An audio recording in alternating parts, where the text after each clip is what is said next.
Welcome back, everyone. In this morning's Family First, we're talking about the ways parents can help their teen drivers stay safe out on the roadways. Our conversation comes amid National Teen Driver Safety Week that we've been talking about all morning. So this morning we're joined by Michelle Anderson with the National Road Safety Foundation. Michelle, thanks so much for taking the time this morning.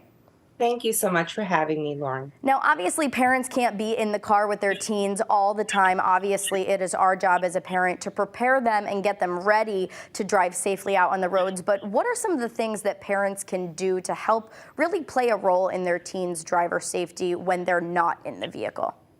Yeah, so we would definitely suggest to parents that the first thing they can do is to be a good role model.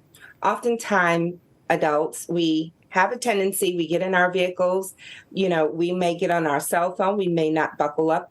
All of those things, our teen drivers, they're watching us.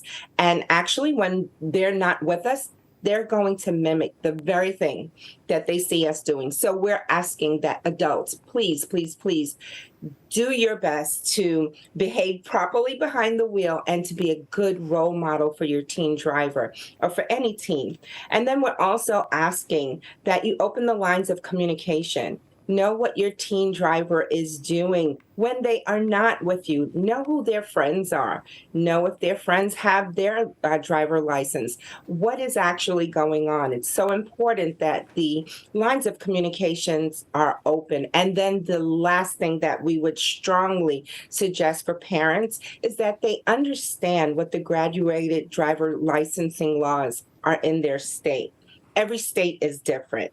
And in the state of Connecticut, you will have to be at least 16 years old before you can obtain your permit. And so there are different things to know what time of the day that your teen driver can be driving. Mm-hmm. And if we as parents, we don't know those things, then we can potentially be putting our teens at risk.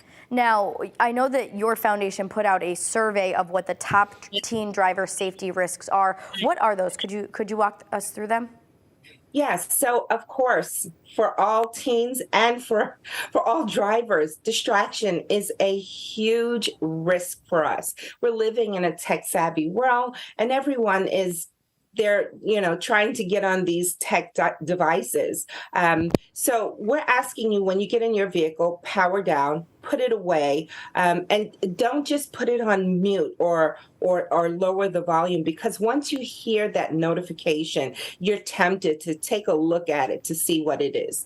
And so distracted driving plays a huge role in the car crashes that we're seeing on our roads. The other thing that's playing a huge role amongst teen drivers is speeding. Teen drivers, they're inexperienced, and when they get behind the wheel, they're very excited to have this privilege and to be able to get behind that wheel and drive. And so they accelerate, they speed. So speeding is a very huge factor for teen drivers. Absolutely. Michelle, this is really important information, and we really appreciate you taking the time. It's just so important to make sure as a parent that we do what we can to set a good example for our children. So thank you so much during this very important week that we talk these risks and how to prevent them for all of our parents out there. Thank you, and everyone, please be safe. Buckle up. We really appreciate it. And once again, we're going to bring up those the main risks and also talk about downloading our Fox 61 News app. We have endless resources, especially when it comes to keeping our families safe.